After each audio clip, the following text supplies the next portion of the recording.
And Ian Botham has in the last hour been speaking to the BBC about his decision to back a British exit. Let's have a listen. Personally, I think that England is an island.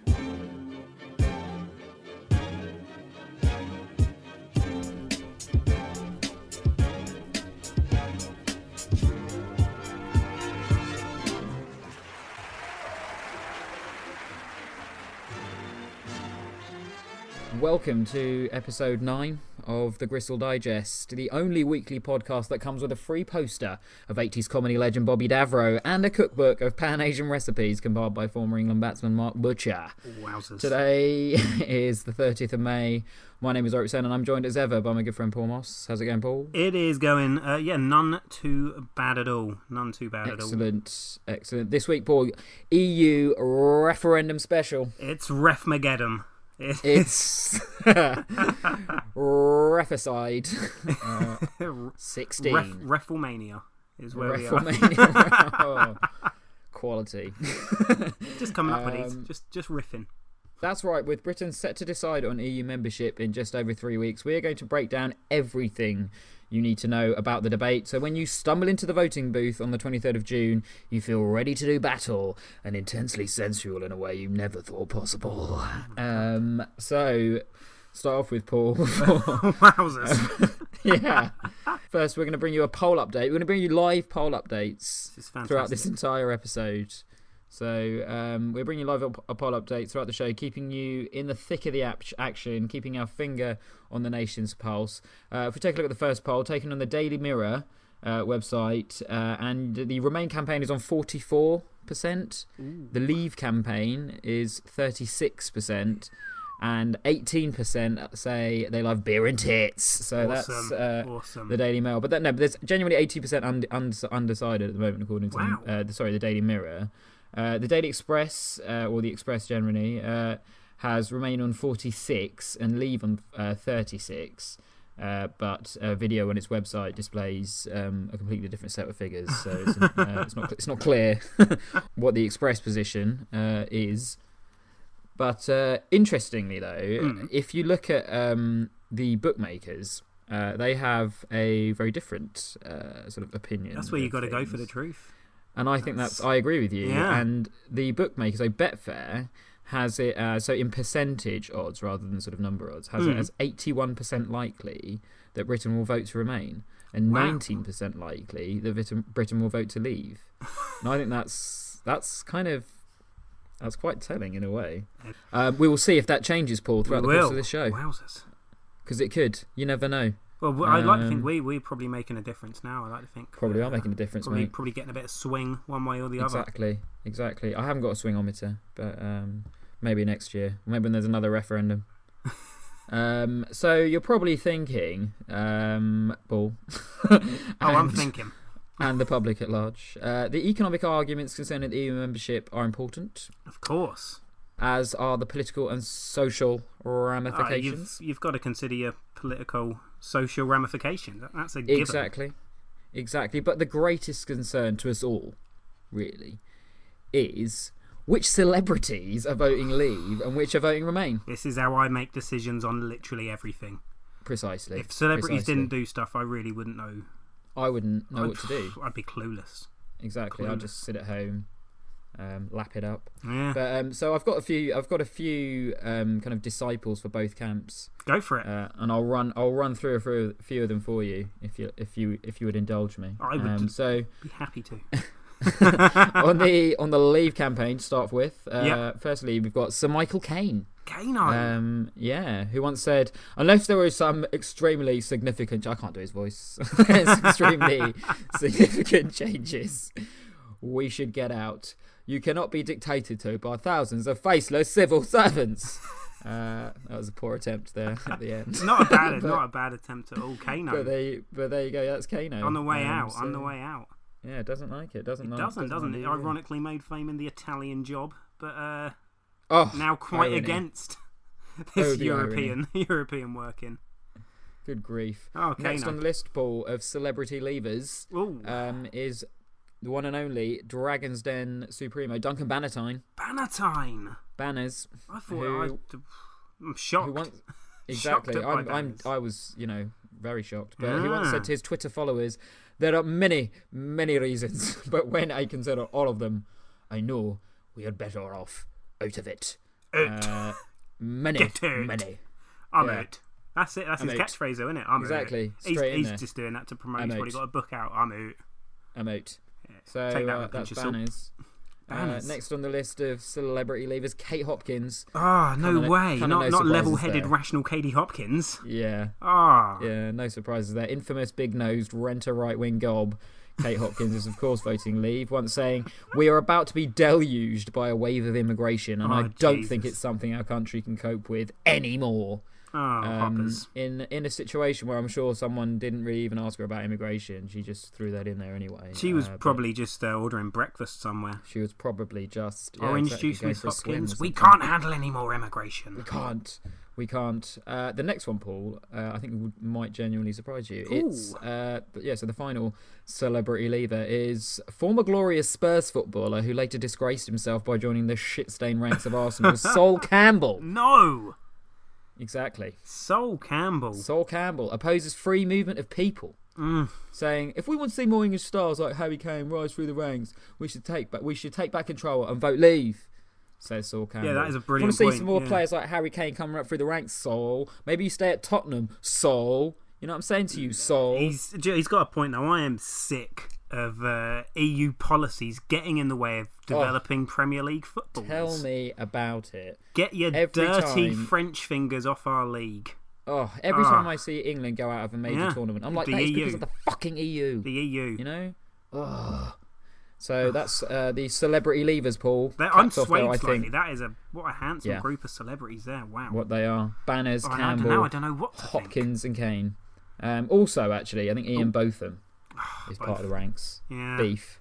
The big beef. The big beef. I haven't got a quote for him. He sees all countries as his enemy.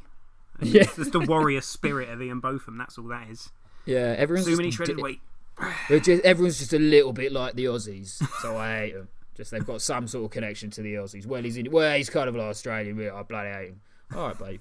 It's fair enough. So how about in the Remain camp? Oh, who've they got? Are there any celebrities left? About it? Well, on the Remain side, it's a bit different because obviously it's slightly more. Let's be honest. In the kind of on the binary of one of them is cool and the other one is not cool. I suppose Remain is quote unquote cool, isn't it? So yeah, it is. It's quite trendy, isn't it?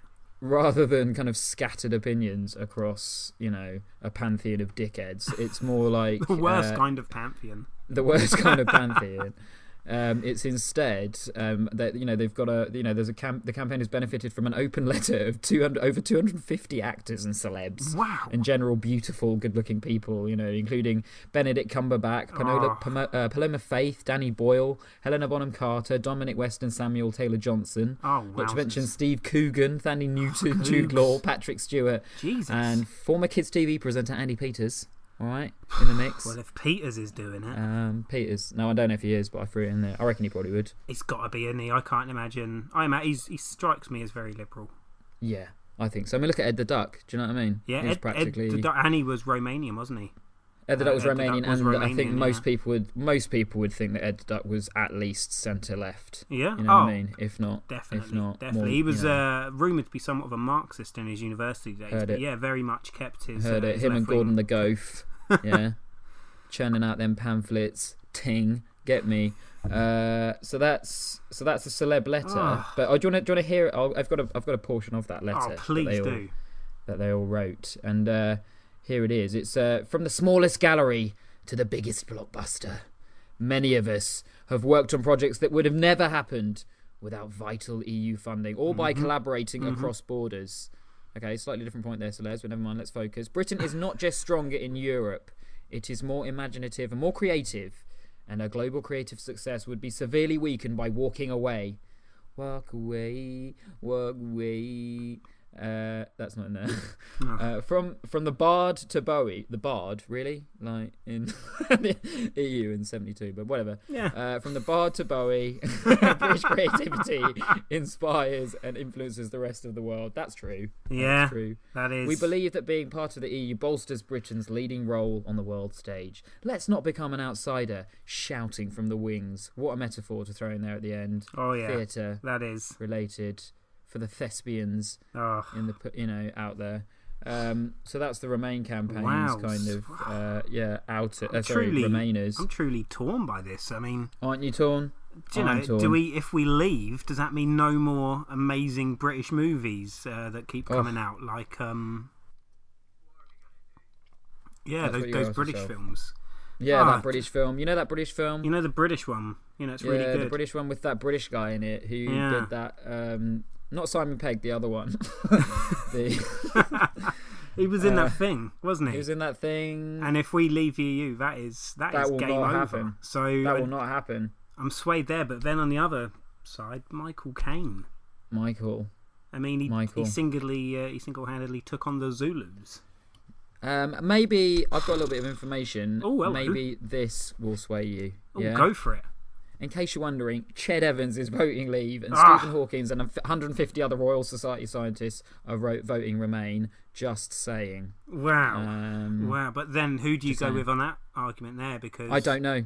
You'd think, Hawkins, what did he discovered black holes and stuff? But Ched Evans, Evs, he's got the savvy footballer brain, hasn't he? He's got the savvy footballer brain of a sexual predator. Yeah, it's a convicted rapist and sexual predator. It's I don't even know if he's voting Leave. I'm just assuming. Oh, I'm sure he is. I'm sure he is. I'm looking to sway the argument. I'm playing the game. But no, I'm not. Sorry, I'm not. What a tug of war this is. Yeah. So that's a celebrity perspective on whether to vote in or out, Paul. But you're probably, wow. You're probably wondering how the EU referendum will affect your sex life. Oh yeah. Jesus. I wasn't, but now I really am. Oh yeah. Well, let me tell you, Paul. If you're a fan of prophylactics, then you'll be pleased to know that there are Vote Leave branded condoms currently being handed out at universities. That's amazing. And bathhouses. I don't know about bathhouses, but so you still have bathhouses? Yeah. I threw it in there. Yeah.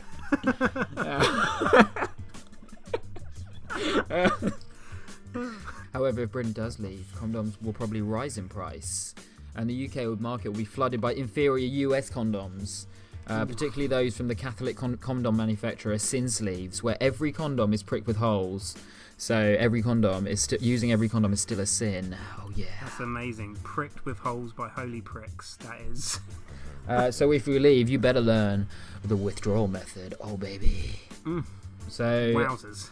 And you'll probably be interested to know, Paul, that the price of aphrodisiacs and sex aids may vary depending on how Britain votes on the 23rd of June.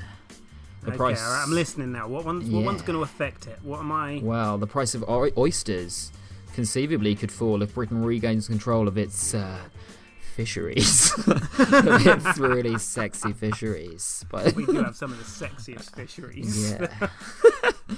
But, I don't know if you've ever been to Hull, but yeah, Hull, sexy Hull, and but deliciously sexy champagne, Belgian chocolate body paint, and German Hypnol flavoured dildos will all probably rise in price because of the fact that they're still fucking in the EU.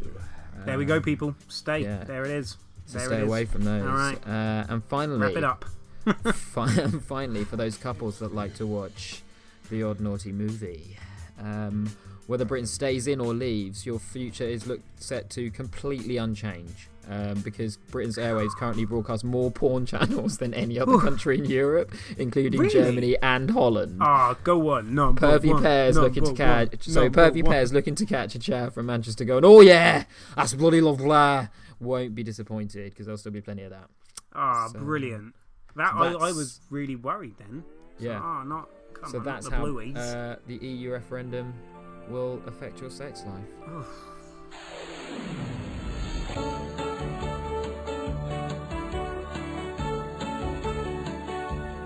On this day in history, Paul, and today is the 30th of May. Yep. Last week was the 22nd of May. I don't know if you recall the 3 facts. I actually, no, not even a little. No, neither did I until but 5 minutes ago. They were, if you remember, it was about kind of days, like ways to commemorate the 22nd of May, and by various kind of subculture groups of people. And the first fact was I say fact, and I reminded everyone of the rules in that one of these was true. The others complete scheisse, utter piffle. And the first fact was in 1965. Leading musicians, artists, and flouncitoffs convened to decide that the 22nd of May would be World Hippie Day. Fact number 2. That's it. In 1979, leading musicians, artists, and spit-covered pimple factories convened to decide that the 22nd of May would be World Punk Day. Or the final fact number 3. In 2009, leading musicians, artists, and budding serial killers convened to decide that 22nd of May would be World Goth Day. And as you may remember, Paul, you went for World Goth Day number 3. Went for the Goths, didn't I? Went for the Goths. You did. And you were right to, Paul. Go on! You were right to. I think that's like 2 on the trot. Is that 2 on the trot? No, I think it's like every other one. I think I'm averaging about. That's not bad. We should probably keep a record of this. Yeah. And I do keep them all in my fact of the day journal, which one today. on a quiet night, I'll often open a bottle of wine and relive some of my greatest I'm glad that you're, memories.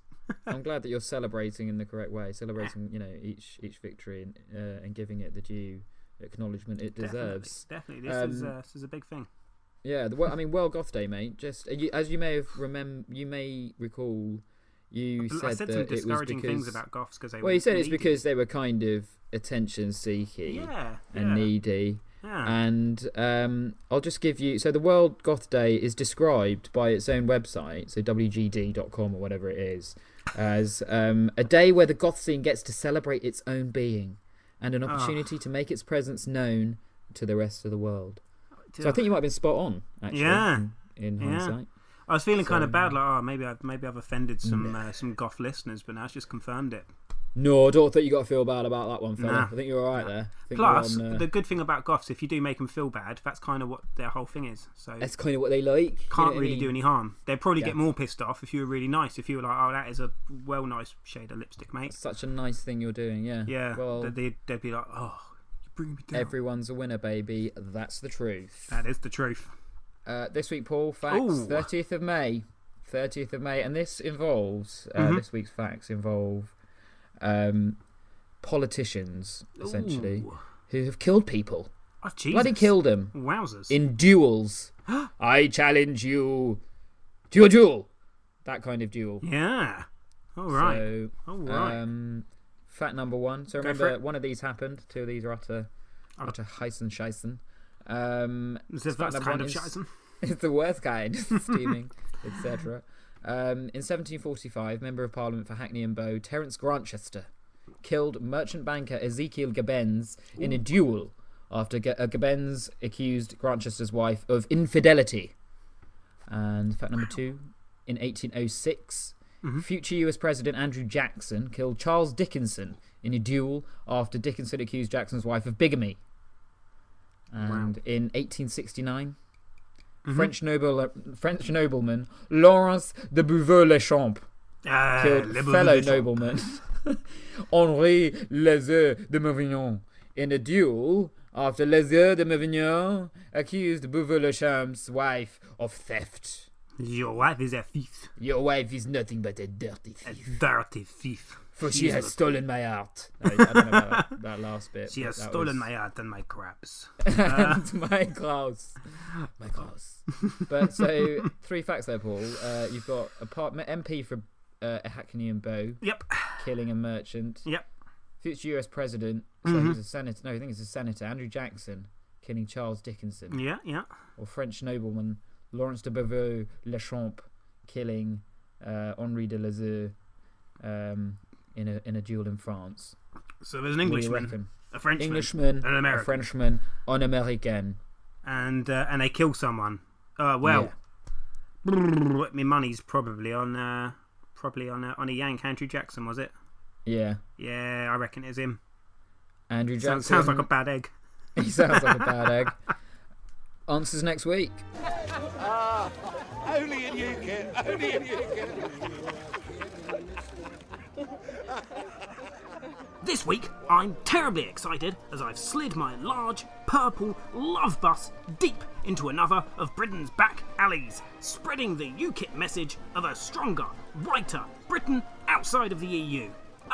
Here's a proud UKIPper now, helping us on our way to victory. Oh, f*** off, you newt-faced weasel, you f***ing gimpy face, f***ing trouser-wearing Sainsbury's eating the f***ing lunch and then f***ing ham sandwiches and then f***ing around with your stupid newt-faced lip burglar.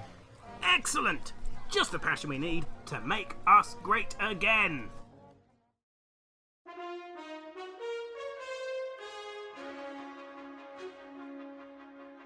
We've heard the warnings. If we stay part of the EU, our faces will most likely explode and our loved ones will be eaten by cannibal migrants. Alternatively, if we leave the EU, we'll all go blind and the floor will turn to lava.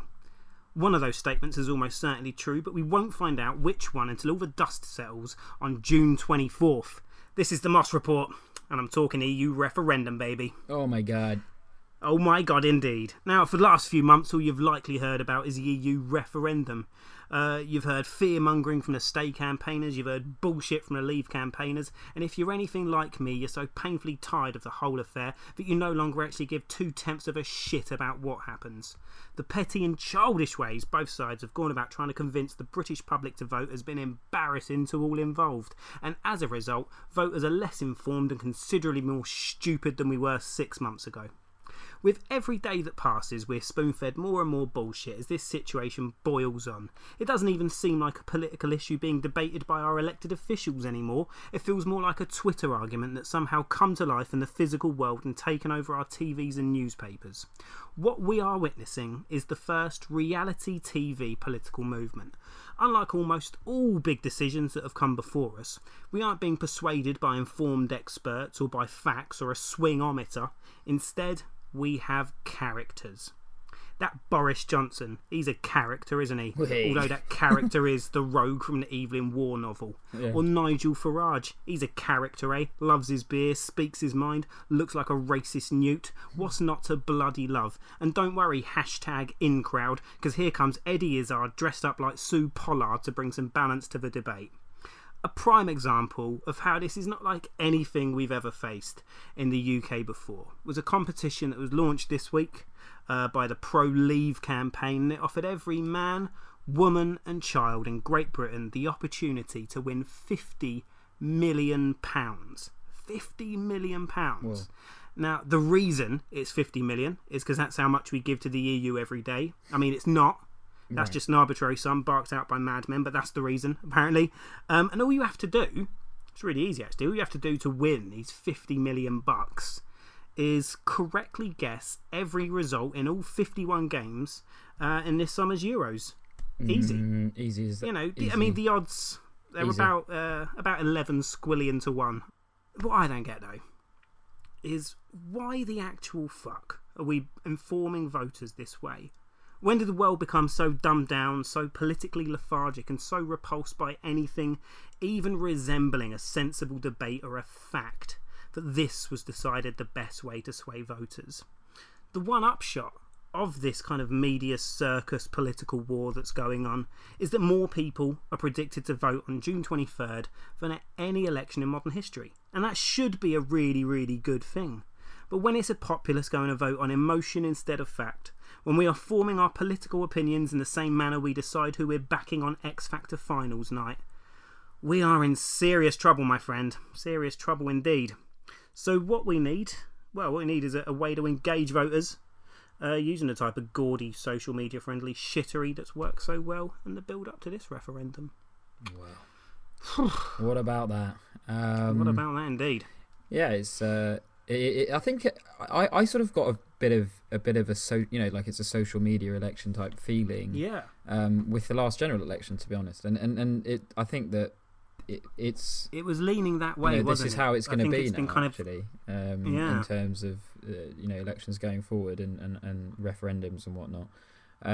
It's a little bit. It's pretty ridiculous because it's just whoever's got the loudest voice, basically. When a referendum comes down to, you know, how it's portrayed on social media, and that becomes the critical thing, then, you know, he who shouts loudest will ultimately prevail. I mean, it's completely devoid of any possibility of kind of critical, you know, analysis or whatever. But they haven't even bothered to try and, or perhaps they've tried, but there hasn't even been an attempt, seemingly, to have a TV debate between the main, the leaders of the Leave campaign and the Remain campaign or whatever. No, Farage and Clegg did a debate on like the Mirror's website or something like that, but that's the closest I've seen, and that's Farage and Clegg. Yeah, on the Mirror website as well. Like, on the Mirror website. It's not exactly somewhere I'd want to be venturing to. I want to see Johnson and Cameron gloves off, stripped to the waist. Gloves off. Eton Street Fight, mixed martial art rules, whatever. I think what's annoyed me a little bit, and I must say, I think this applies more to the Leave campaign, is the way that they've sought to undermine certain opinions in a quite ludicrous way. I think there was it was either the IMF or one of the sort of international sort of banking agencies. I think, was it this week? I think it was the IMF kind of came out and gave some fairly stark warnings. and I think it was just like the fact that the Leave campaign turned around and said, "Oh, you're just the paid up propaganda arm of the, you know, Remain campaign." You're like, how important do you think this Remain campaign are that they're like able to go and employ a bank or whatever as a paid up propaganda arm? You utter knobs. But yeah, again, those kind of arguments just you know, are just noise, aren't they? They detract from what people should be looking at and stuff like that. That's it. And again, you know, it goes to the loudest voice, and not necessarily the one with the most sense or truth behind it. Yet again. Dark days. Locker talk. Oh, well, fancy seeing you here, Boris Johnson. Well, if it isn't David, I was PM before Boris Cameron. What a delightful surprise. Oh, I'm sure it is. This is that delightful Dago vest and headband you're wearing. Oh my God. It's called charisma, Dave. It's not something that you can learn from Deloitte and bloody Pooch. Oh, please. Well, you better start asking them for a job, as you'll be needing one when the Leave vote is flattened on the 23rd of June. The only job application I'll be filling is for Prime Minister of the new British Empire when the Remain vote is completely sodomised on 23rd of June. Oh, you'd love that, wouldn't you? That is so like you Leave campaigners living in the past. I mean, look at your headband. What are we, 1985? The past. Please. I was the first to try this spin class, wasn't I?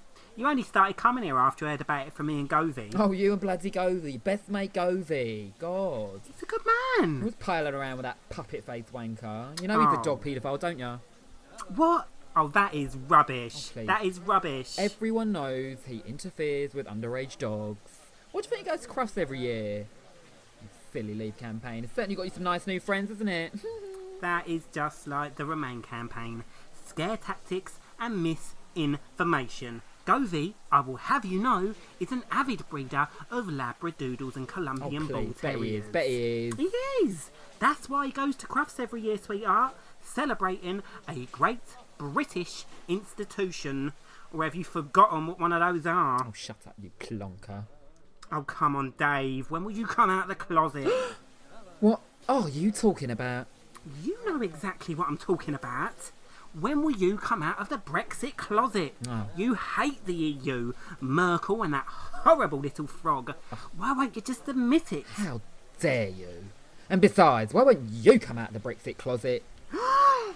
You bitch! When will you just admit that all the people on your side are xenophobes and small-minded racists? Oh. I mean, look at that motley crew. Katie Hopkins, Ian Botham and the Chuckle Brothers. The Chuckle Brothers. Another great British institution. What's the matter with you, Dave? What's the matter with you? God, who do you think you are? Nick Clegg? Oh, who do you think you are? Nigel Fag and a Pint Farage?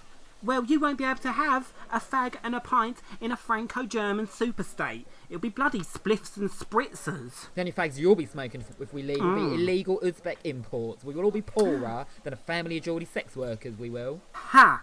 There you go again. Fear and misinformation. Oh. Anyway, I need to moisturise. Can you rub some E45 on my back? Yeah, give it here. Do you want me to blow in your ear while I do it? So just time for a quick look at the latest on the campaign trail, Paul. The Leave campaign. Let's do it. Have appear to be beset by own goals and sort of friendly fire at the moment. On Monday, the far-right group Britain First staged an event in Leicester looking to back the Leave campaign, complete with hate-filled racist rhetoric. And a woman, and this is true, a woman with Hitler and swastika tattoos on show, who was there being photographed with everyone. The group were apparently chased out of Leicester. That's brilliant. Yeah, which is kind of an interesting sort of plug for the Leave campaign. Well, it's an interesting place to take their racial hatred, isn't it? Makes you wonder about their sort of tour planner. Also on Twitter, the BNP also came out, I think, yesterday and announced their backing of the Leave campaign, which must be delighting Boris Johnson and some of the more moderate characters there. They must be delighted about that. That's good. You don't hear much from the BNP these days, do you? No, but I'm glad they're still around. Is what's his name? Peter Griffin. Pete Griffin. I don't know. Didn't he leave because there was sort of? It's the same story with all of these ridiculous little right-wing parties. That someone leaves because they're like, yeah, it's being managed it's it's disgraceful how they're managing this. And you're like, well, it's because you're all dicks and stupid. So what did you expect? Anyway. Does play a big There's also part. I'm sort of having a bit of a go at the Leave campaign here, but it's just because they make it so easy, and they really do. There's also I've tried to be balanced. It's these guys. Honestly, there's a billboard. So it's not clear where it is actually in the UK, but it's a massive billboard on the side of a sort of an A road. And it reads "Halt the German advance." And you know what I mean? Yes. And I saw everywhere. this, and then the pro-leavers were like, "Oh, it wasn't us. It was just one of our supporters. We're really sorry." I mean, we're not going to take it down or tell them to. Yeah, I just think stuff like that is like, come on, guys. That just cannot be doing you any favors. I saw on Twitter. I don't know if this is 100% true, but it looked pretty legit. Someone had got a leaflet from a pro-leaver claiming that the EU, and this is the actual word on the leaflet, were planning to import Africans. Oh my god! And that was it. They have those little kind of bullet points. Yeah. Like your teeth will fall out, your dick will fall off. They're going to import Africans. That is kind of just wrong and offensive on various levels. That's horrific. What a way to get through to the voter. Quick poll update, Paul. Live update. Let's do this. Have the polls changed throughout the show, and taking a look at it now. And the Daily Mirror and the Express have the same figures for Leave and Remain. Would you believe it? The Daily Mirror now has 2% of people who, when asked whether they would leave or remain in the UK, answered they will love a ham sandwich.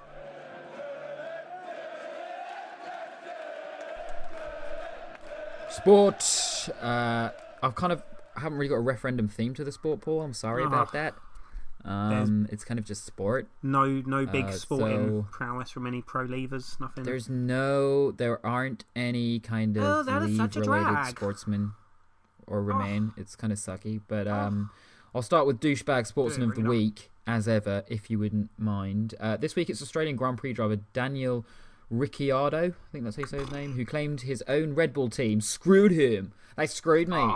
Following a long pit stop, which cost him the lead in the Monaco Grand Prix. Why did you do that, Red Bull? Second place finisher. Yeah. Can't believe it, Dragons. Second. I think he finished second as well, and he calls himself the Honey Badger. An all-round team player, Ricciardo, went on to say they were running around like ducks in there, and added that if presented with any explanation from the team, I don't want to hear it. So, not coming across as a no. What a douchebag. Worthy winner. I saw what happened. Yeah, well, he didn't win, unfortunately. But douchebag of the week. He's won that. Oh, yeah. He's won that. He's definitely won that. He's smashed that. That's his.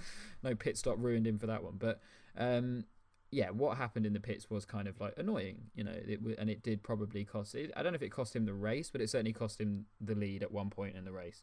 And but do you go out there and just openly? You can't say they did it on purpose.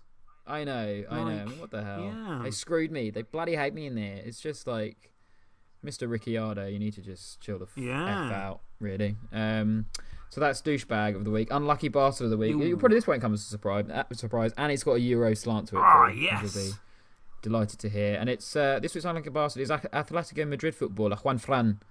who missed the decisive penalty in the Champions League final on Saturday, which saw local rivals Real take the trophy after winning 5-3 on penalties, with a shirtless, nipple hair plucked, body waxed Ronaldo screeching his celebration at scoring perfectly winning penalty. Perfectly hairless body, perfectly hairless. Absolutely pristine. He has not a team hair. of people who pluck him every morning. I read that. Yeah, that's what I'd heard. That's what I'd heard. So yeah, pretty unfortunate for anyone really that misses the kind of decisive penalty. So he gets the John Terry Award.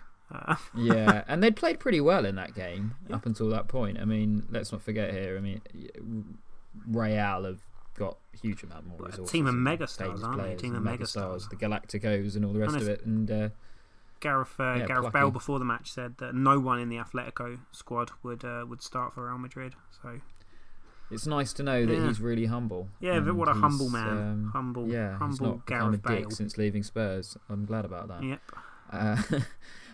Just time, Paul, for an audio Instagram. Oh, I love these. Absolutely love these. Please do. It's a bit of an EU ref slant, I think. Hello, good old EU one. This week's audio Instagram is a picture of Benedict Cumberbatch. Benedict reading a book of Shakespeare against a black background with a croissant on a plate on a table next to him. The picture is Instagrammed with the hashtag #VoteRemain. I think it speaks for itself. Oh, Cumberbatch, you've done it again. He's done it. Summed up a again. nation. Summed up a nation. So that brings this week's show to a long overdue close. And we hope you've enjoyed our indispensable guide to all issues pertaining to the referendum. I hope you're all feeling more educated. I am. And ready. I'm ready for the June 23rd. Exactly. We will no doubt be giving you up to the minute advice and guidance throughout that period on the night. So look out for us on Twitter when that's going on. But and generally follow us on Twitter at Gristle Digest. It's really easy to do that. It's really easy. Yeah. It's really easy. easy. 2 seconds. Go on, do it now. Go on. Do it now. Go on. Subscribe on iTunes. Follow us on SoundCloud.com. Do that as well. _Gristle_Digest. And if you've got any comments or suggestions or want us to talk about anything, email us thegrisseldigest@gmail.com. See you next time. Ta-da.